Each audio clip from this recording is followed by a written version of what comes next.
Exhibition வந்திருக்கோம். என்னோட students 2-3 பேர் இங்கே ஸ்டால் போட்டிருக்கேன் வாங்க மேம்னாங்க. அதனால இப்போ வந்து எங்கே போக போகிறேன்னா பேய் வீட்டுக்குள்ளே போகிறோம். உங்களை நம்பி போகிற பேய் வீட்டுக்குள்ளே நான் ஏற்கனவே ரொம்ப ரொம்ப பயந்து சும்மாவும் பேய் வீட்டுக்குள்ளே போயிட்டு வந்து என்ன ஆகுதுன்னு சொல்கிறேன். பேய் வீட்டுக்குள்ளே வந்து 2 பேய்கிட்டையுமே வழி கேட்டு வெளியே வந்தாச்சு. பாய், தேங்க்யூ.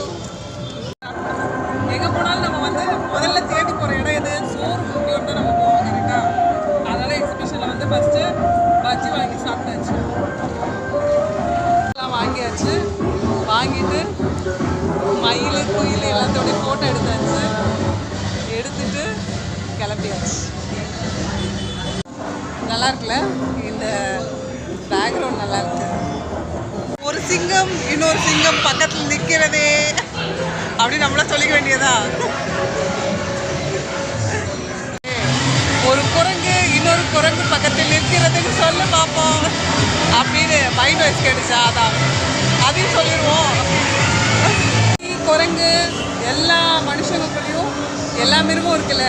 உங்களுக்குள்ள எல்லாம் முழிச்சிட்டு இருக்க மிருகம் எனக்குள்ள தூங்கிட்டு இருக்கு அப்படின்னு சொல்லிட்டு போக வேண்டியதா? சும்மா சினிமா டைலாக் அதெல்லாம். எனக்குள்ள தூங்கிட்டு இருக்க மிருகம் எது அப்படின்னு கேட்டா கூட வேற எதுவும் இல்லை. போய் பார்க்க வேண்டிய ஒரு பிள்ளை இப்படி அநியாயமா வந்து திருநெல்வேலி ஊரோட போராடிட்டு கிடக்கு. என்ன செய்ய?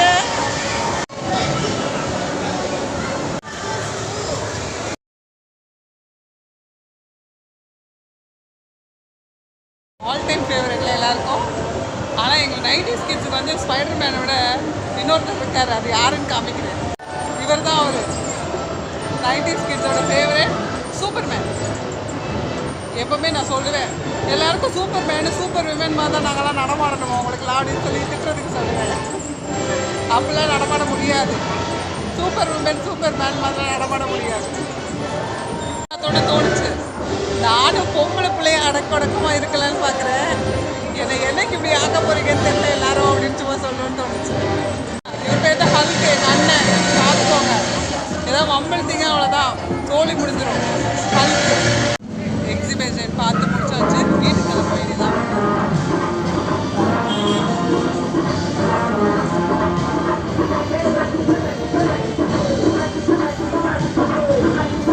பாட்டு ஓடுது.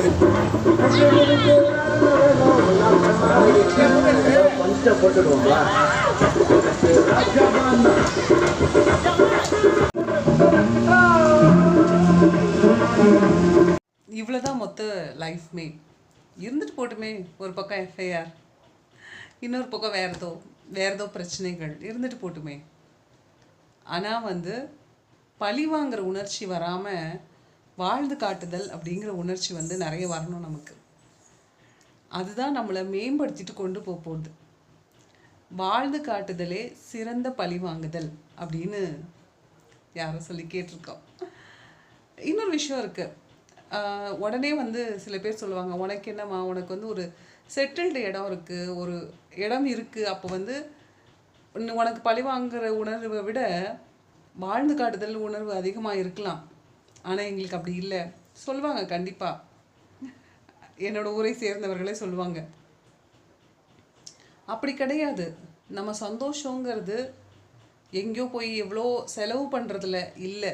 நம்ம சந்தோஷங்கிறது நம்ம சாதாரண நிலைகளில் இருந்தாலுமே கூட வந்து அந்த சந்தோஷத்தை வந்து நமக்கு தேவைப்பட்ட மனிதர்கள், நமக்கு ஆறுதலாக இருக்கக்கூடிய மனிதர்கள், அவங்களுக்காக ஏதோ ஒரு விஷயத்தை செஞ்சு கொடுக்கறது, இதில் நம்மளோட சந்தோஷம் வந்து கண்டிப்பாக இருக்க தான் செய்யுது. அந்த வகையில் வசதி வாய்ப்புகள் இல்லாட்டி கூட நம்மளால் பொறுமையாக இருக்கணும்னு நினச்சோம் அப்படின்னா பொறுமையாக இருந்து சில விஷயங்களை கையாண்டு நம்மளால் வெற்றி பெற முடியும் அப்படிங்கிறது தான் என்னோடய விஷயம். எப்போவுமே நம்ம சந்தோஷங்களுக்கு பணம் முக்கியம்தான், கண்டிப்பாக முக்கியம் இல்லை சொல்ல மாட்டேன். ஆனால் நம்மளை ஆறுதல் படுத்தி கொள்ளுறதுக்கு வந்து எப்போவுமே பணம் வந்து முக்கியம் இல்லை.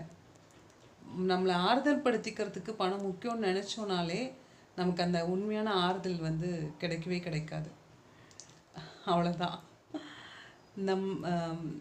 இந்த பாடுகள் வரிகள் மாதிரி தான். நம் இன்பம் என்பது விண்ணில் இல்லை மண்ணில் உள்ளதடி.